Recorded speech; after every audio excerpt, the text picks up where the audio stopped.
as I am Sanskrit or the first chapter is Rama's youth, divine birth. Let us begin. There was once a prosperous kingdom on the banks of the river Sarayu. At its heart lay the vast and fabulous city of Ayodhya, laid out in broad avenues with exquisite gardens and cool mango groves. Its streets were thronged with foreign princes and beautiful women. Its marketplaces were always full to overflowing, and poverty and crime were unheard of. The scholars of Ayodhya were in the Vedic wisdom, and it had many palaces and seven-story buildings. All was surrounded by a deep moat defended by powerful warriors, experts in the mystic arts of Vedic archery, and were impregnable to invaders. Emperor Dasaratha, the ruler of Koshala, was a great and powerful hero, descended from the mighty race. He was devoted to truth and much beloved by the people of Koshala. He was advised by learned sages, headed by the famous Vashishta, and assisted by 8 ministers, chief of whom was Sumantra. These men were wise, good-natured, and truthful, and acted only for the benefit of the whole population. Expert statesman with many allies. Under his astute rule, Ayodhya became so wealthy that it vied with the wealth of Indra, the king of heaven. However, despite all his wealth, the emperor was not happy because he did not have a child. He had ruled for thousands of years and had grown tired, but still he had no heir. One day, he decided to take action. He would stage the ultimate royal ceremony called Ashvamedha, or the horse sacrifice. Such a ritual could be undertaken only by a king of unsurpassed power.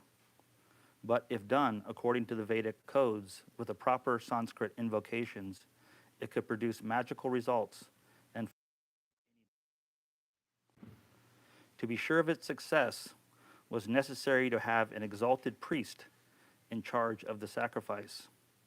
So the emperor sent for Rishya a fabled youth who, it was foretold, had been destined specially for this task. Elaborate preparations began. The most was the horse himself. This could be no ordinary horse, but was to be the most beautiful and noble stallion the emperor possessed. At the conclusion of the ritual, the horse would lose his life, but in so doing would be reborn into the heavenly kingdom. Well, the horse was released to roam freely, accompanied by a royal guard. And wherever he went, he received tribute. After 1 year had passed, he was brought back, and a huge assembly gathered in tents and pavilions outside the city. In that assembly were kings and queens, princes and princesses, and nobles from all of whom brought costly gifts. For 3 days, mystics' hymns were chanted, and 18 sacred fires burned. At each step in the proceedings, mantras were chanted with the proper pronunciations and melodies. These mantras, chanted by the exalted Rishyaringa, summoned the gods themselves from heaven to witness the sacrifice. Unseen by the ordinary people, the gods gathered at the sacrifice around the venerable Lord Brahma, creator of the universe, and spoke to him urgently. The demon king Ravana is terrorizing us all. Because of the boons you gave him, he has become invincible and is threatening to overthrow Indra, the king of heaven. Already he has stolen Kuvera's aerial chariot and has killed many amongst us. Yet he seems to gain more strength each day. Please find a way to rid us of him. I did grant Ravana invincibility from the attacks of any kind of god, confirmed Brahma. But at the time, he made no mention of human beings. whom he thought insignificant. Therefore, only a human being can kill him. The gods were delighted to learn this secret and considered how to act upon it. While they were deep in thought, the mighty Lord Vishnu appeared in their midst and took his seat next to Brahma. He was dressed radiating peace and tranquility. O Lord of the universe, petitioned the gods, please save us from Ravana. By entering the world of humans as the four sons of the noble Emperor Dasarat. In those human forms, you can challenge Ravana, who takes pleasure in killing the innocent and terror. Please put an end to him. Have no fear, said Vishnu. As Rama, I will fight in human form with the terrible Ravana and kill him and his entire race. I will then rule on earth for 11,000 years to reestablish peace and prosperity.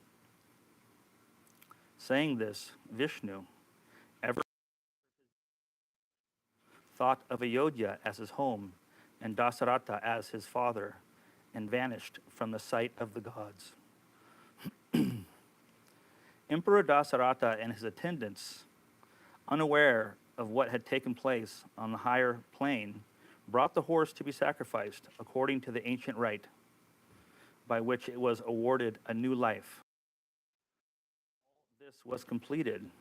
A brilliant red-robed figure of awesome size, but who had gentle features, appeared from the sacrificial fire.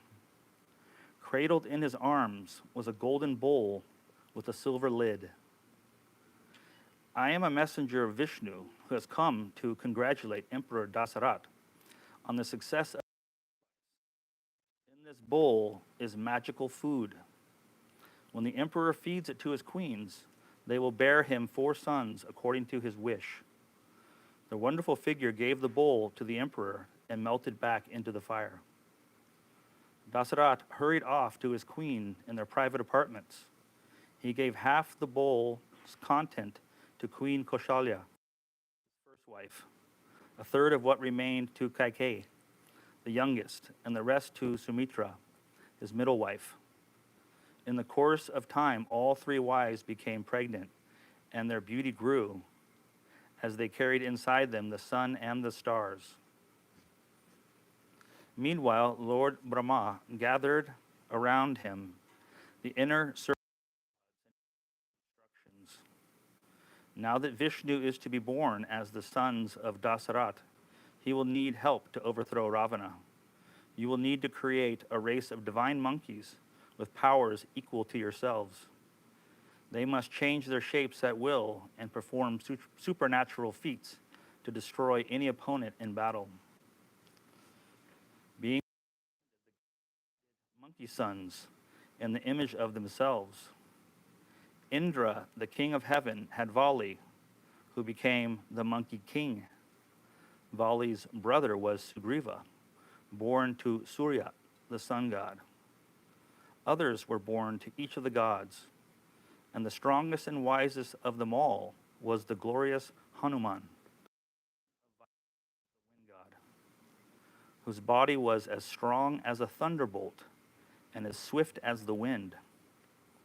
So came into being within a short time a race of giant monkeys who lived in the jungles, eating only fruit, but whose strength and power had no limit. Roaming about the forest, they played havoc, uprooting of maddened elephants at will. 10 million of them gathered around their 2 leaders, Vali and Sugriva, like a mass of clouds around 2 mountain peaks, ready to serve Lord Ram when he would call on them. In the spring of the following year, on the night of Chaitra, the planets were exalted in the heavens. The glorious moment had arrived for the birth of Lord Ram to the happy Queen Kaushalya. The child embodied half of Lord Vishnu and was marked with signs of divinity, such as reddish eyes and long arms. On the next day, Bharat was born to the youngest queen, Kaikeyi, and Queen Sumitra gave birth to twins, Lakshman and Shatrughna, all of whom were 1/6 part of Vishnu. When the news reached the people of Ayodhya, they danced and sang in the streets. The emperor opened his treasure house and gave gifts to the musicians and priests. Showers of petals fell from the skies, and everyone rejoiced. With the passing of the years, the boys excelled in their studies and grew tall, strong, and virtuous. Lakshman served Ram, and Shatrughna served Bharat. Lakshman would not eat until Ram had eaten, or sleep without him. Whenever Ram went to the forest, Lakshman followed, protecting him from all harm. Ram was deeply loved by the people and was always the one apart, like the full moon in a clear sky. The prince's education was nearly complete, and the emperor began to think about getting them married. One day, as he was discussing this with his counselors, Vishwamitra arrived at the palace gate, burning with brilliance from all the penance he had made. The emperor personally came out to greet him, offering him water to wash his hands, as was the custom. "I hope all goes well in your kingdom," said the sage, "and that you are faithfully carrying out your duties as emperor." Dasarat happily brought his visitor inside, and together they entered the court. "Your arrival is like rain on a parched land, or sunrise after a long night. Today my life is complete. Please tell me how I may serve you. Whatever you ask will be done." Encouraged by Dasarat's generous words, the sage then responded, "O tiger among kings, I have undertaken an important sacrifice at my ashram. But whenever I get near the end, 2 demons of the night, sent by the demon king Ravana, pollute my altar with flesh and blood, spoiling everything. Ravana is the sworn enemy of all sages and is terrorizing the whole universe. His are extremely powerful. Please give me your eldest son, Ram, for just 10 days. Although he is young, he has divine powers, and he is the only one who can destroy demons. In return, I shall teach him the secrets of many powerful weapons possessed only by me." When the emperor heard Vishwamitra's request, he became very distressed and said, "My beloved Ram is only 16 and has not finished his education. He is no match for such treacherous demons. Even I cannot face the might of Ravana. Nevertheless, take me instead. I will personally stand guard over your sacrifice with my army. I am prepared to risk my life to help you, but not the life of my boy." These words fell on the sage's ears like oil on fire, and he began to tremble with rage, so that the very ground shook beneath his feet. Vashishta, the emperor's personal advisor, quickly stepped forward. "Do not refuse his request, my lord, or his anger will destroy us all. There is no need to worry about Rama's safety. Vishwamitra, who knows the secrets of mystic combat, will protect him. This is a rare opportunity for the princes to learn the secrets of warfare that he alone knows. His coming is a blessing." Hearing these words, the emperor relented. He called for Rama and Lakshman and blessed them before handing them over to Vishnu, instructing them to look upon the sage as their father and do whatever he asked. Satisfied, Vishwamitra turned and left with the 2 boys behind him. As they walked out of the court, a cool breeze blew, flowers fell from and the celestial drums sounded. Before long, they had left the city of Ayodhya far behind. Vishwamitra led the way, following the river Sarayu. The princes carrying their bows and quivers. After they came to a sheltered spot where they halted at the water's edge.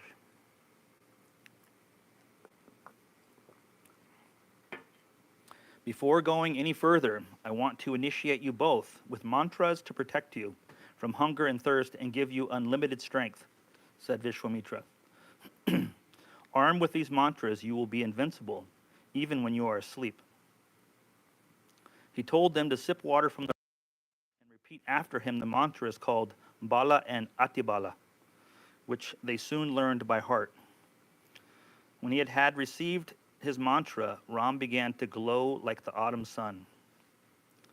They stayed there for the night, sleeping on the bare ground. The royal princes had never slept anywhere but in the safety and comfort of their beds. But soothed by Vishwamitra, peaceful to sleep beneath the glittering stars. Before dawn, Vishwamitra woke the two boys and made them bathe and perform morning meditation in honor of the sun god. After eating a meal of fruit and berries, they set off again, marching west. All day they walked until they reached the confluence.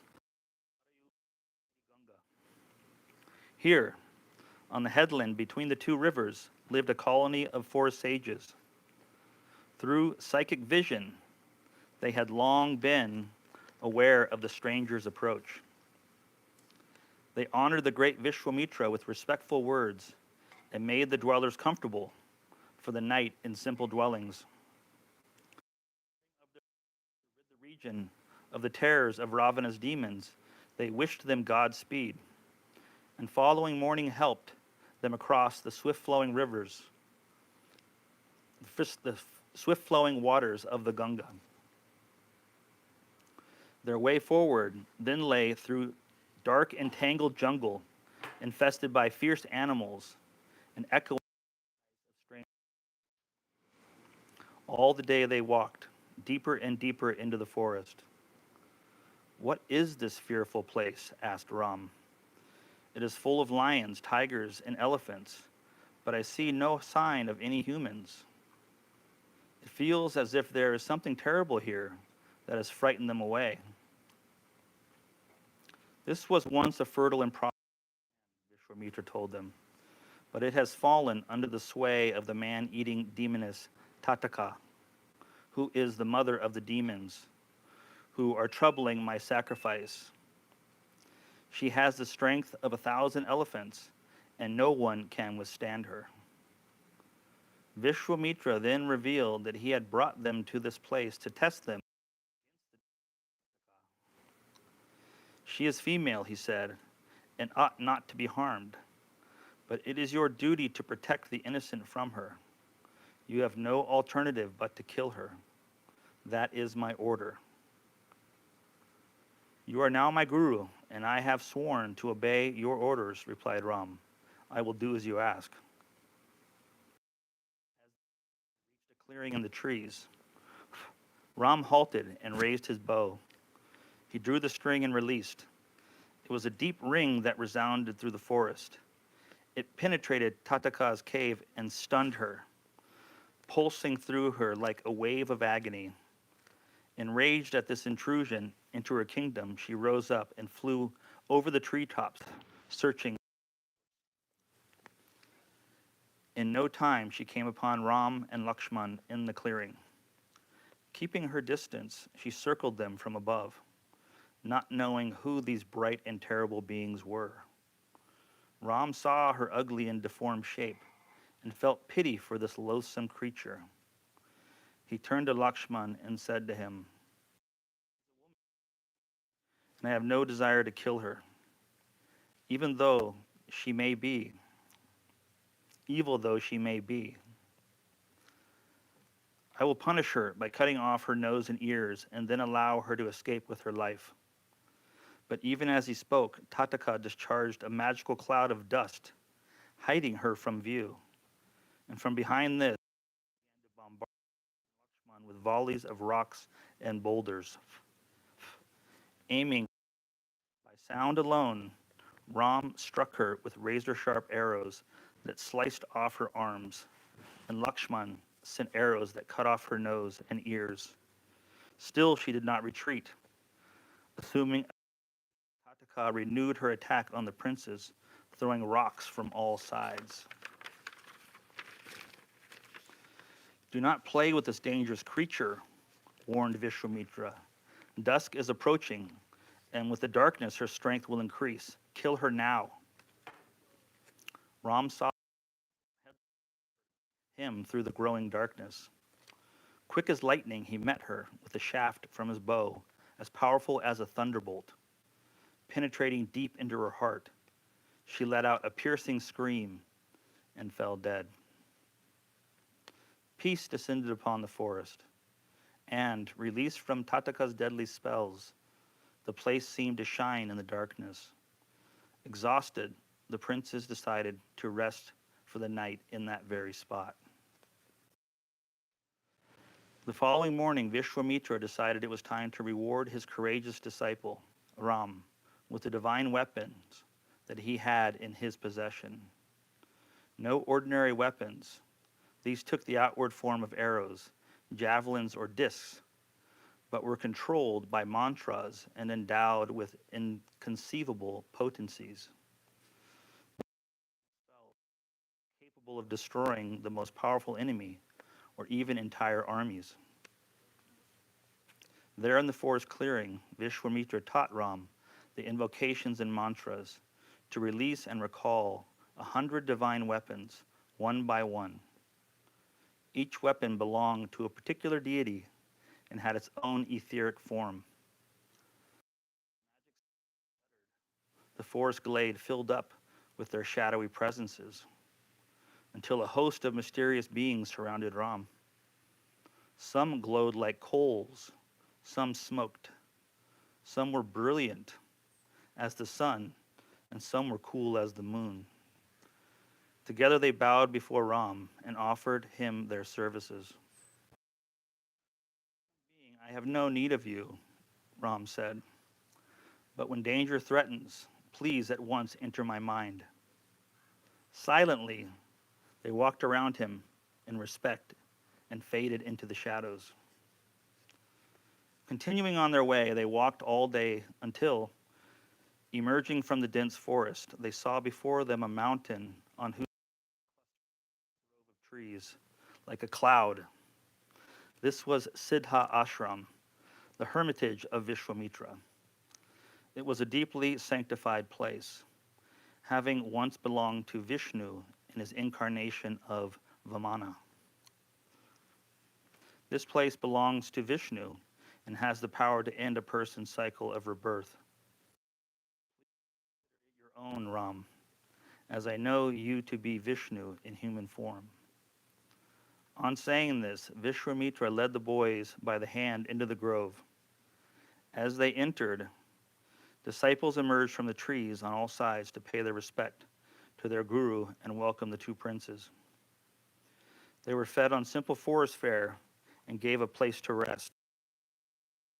Meanwhile, as night fell, Vishwamitra started to prepare for the great sacrifice, consecrating the altar and sanctifying himself through chanting Vedic hymns. From that moment, he observed a vow of silence.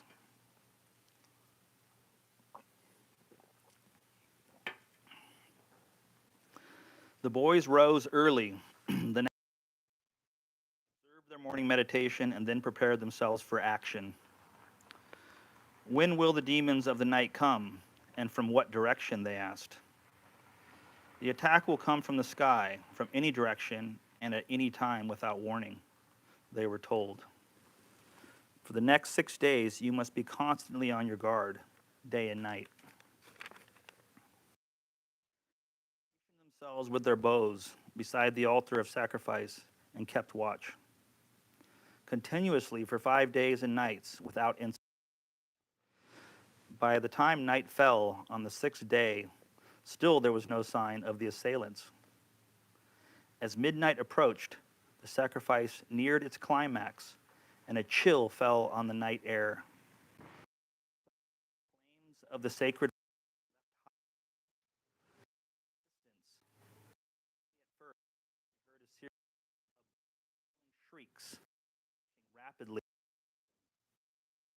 dark and swooped low over the altar, raining blood and lumps of flesh in all directions and stifling odor. They seemed to hesitate in their onward flight, sensing the presence of two young defenders. In a moment, they were back. By the flickering light of the fire, Ram saw them coming straight at him. Keeping his nerve, he called for Satitsu, the weapon of Manu, like a hurricane ripping through the clouds, and discharged it at the leading demon. Its effect was instantaneous. It struck the demon full on the chest and hurled him with such a force that it propelled him hundreds of miles out across the Indian Ocean. Next, Ram summoned Sikhara and aimed it at the second demon. It pierced him in the heart and killed him instantly. That night there was great rejoicing in Siddha Ashram, and everyone hailed the princes as heroes. Ram and Lakshman asked Vishwamitra what he now wanted them to do. He told them about the sacrifice that was to take place at the court of King Janaka in Mithila, several days' journey to the north.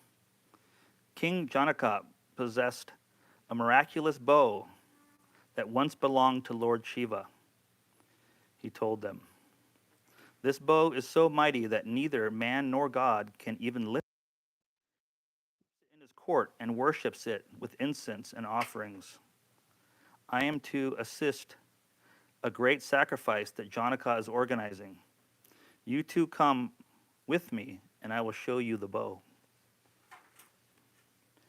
Next morning, they set off with their guru, accompanied by a host of his followers. As they journeyed along the many stories from the history of those parts. Each evening, they sat up late into the night, listening to him with fascination. One night, he narrated the sacred history of the descent of the Ganga. He told them how she was born as Ganga, daughter of the Himalayas, how she was taken up to heaven at the Milky Way, how she was brought to earth by the penance of a king, Bhagirata, and caught in Lord Shiva's hair, how she was thundered through the mountains, ravines on her way to the plains, how she washed away sins, and finally, how she entered the underworld. As Vishwamitra spoke, the night deepened. The forest is wrapped in silence, and the trees are still. The moon is rising and spreading its soothing rays. The firmament is thick with stars like jeweled eyes. Birds and beasts are buried in slumber, while nocturnal creatures and demons roam the darkness. Half the night is past, and we have far to go.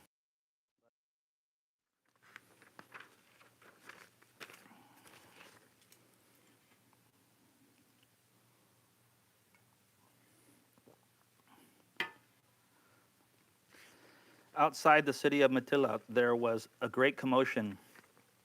An enormous festival ground was being prepared for King Janaka's sacrifice, which would last. Hundreds of tents had been erected and enclosures set apart for groups of rishis coming from all over India. Vishwamitra's party with Ram and Lakshman set up camp. News of their arrival was carried to King Janaka, who hastened out to greet the sage. Vishwamitra introduced the two princes as the sons of Janaka of their extraordinary exploits.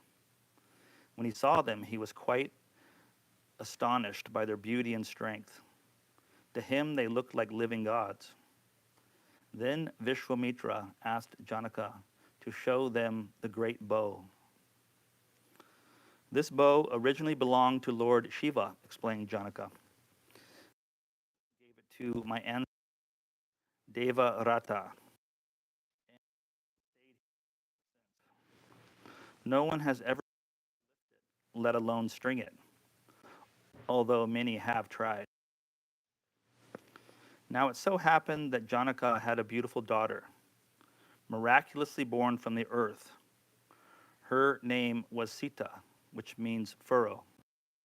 She appeared out of the earth from a furrow plowed by the king when he was leveling the ground for a great sacrifice. The king had adopted her as his daughter and loved her dearly. She was so famous for her beauty that Matila had once been besieged by kings fighting to win her hand. Finding no one worthy of his daughter, Janaka had vowed that only the man who could string Shiva's bow could marry. Now Vishwamitra had introduced Ram to the king, and he warmed to this powerful and godlike prince and decided to invite him to attempt the feat. If you can string the bow, I promise you the hand of my daughter Sita, he said. Janaka ordered the bow to be brought out of the city and placed at the center of the sacrificial ground. This was no simple task, for it required hundreds of men to move it. It was kept in an iron chest mounted on 8 wheels. Slowly the chest was dragged out toward the center of the grounds.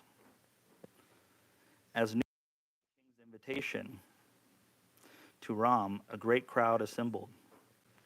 The chest was finally brought before them and opened to reveal the great bow. On a sign from Vishwamitra, Ram stepped forward and grasped it firmly.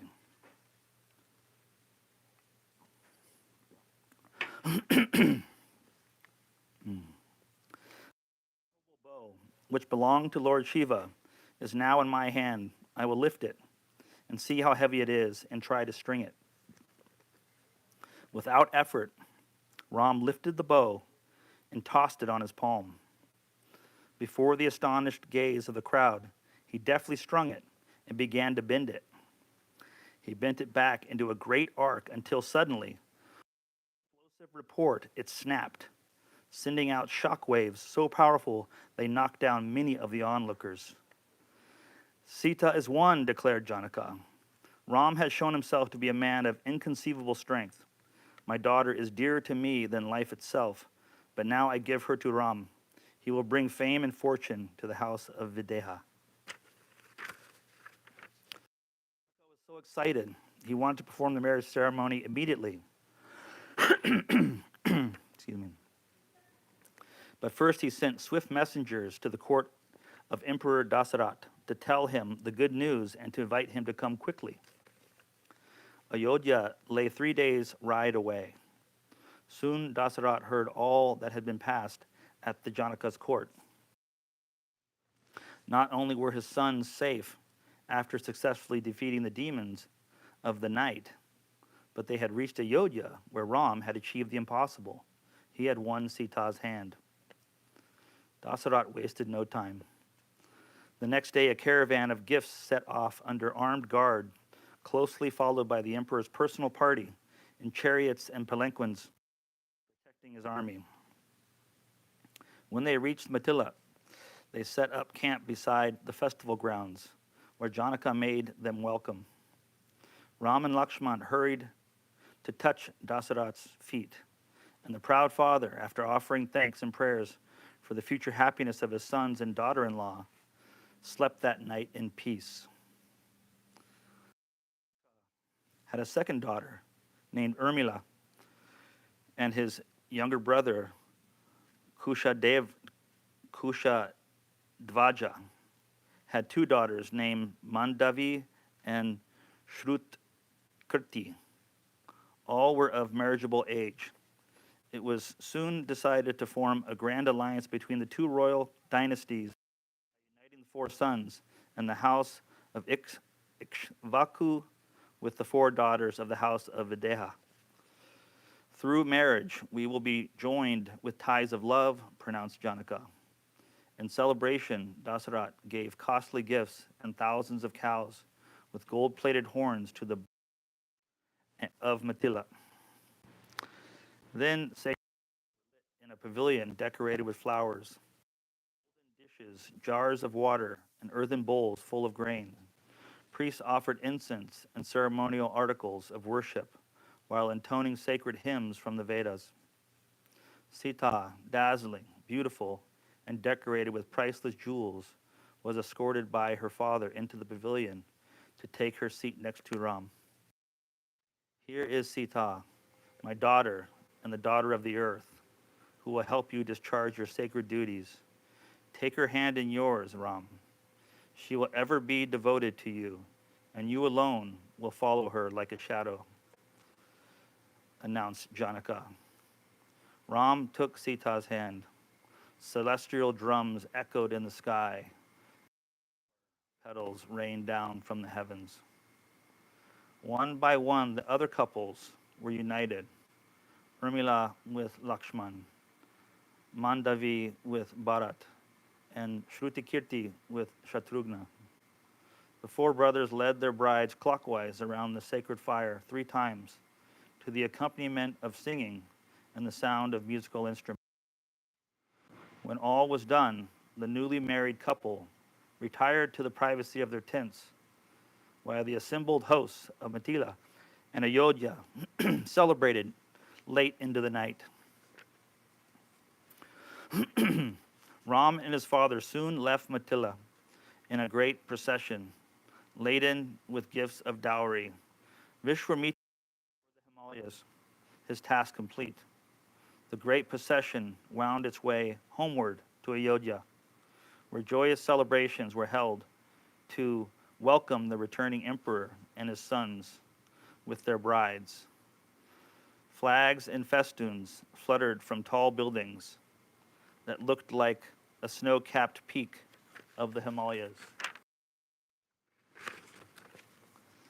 Crowds came out to meet them and threw flower petals on the ground. Dasarath's queens lovingly embraced the princesses and took them by the hand to their private apartments. The princesses, showing proper respect for their elders and being devoted to their husbands, lived happily in their new homes. For Ram and Lakshman, life was kind. In the company of their illustrious guru, Vishwamitra, they had made the passage from youth to manhood, had learned the arts of mystic weapons, and had gained beautiful wives. They now lived peacefully as dutiful sons and husbands amidst relatives. And thus concludes tonight's reading. Stay tuned tomorrow for the next chapter. Namaste.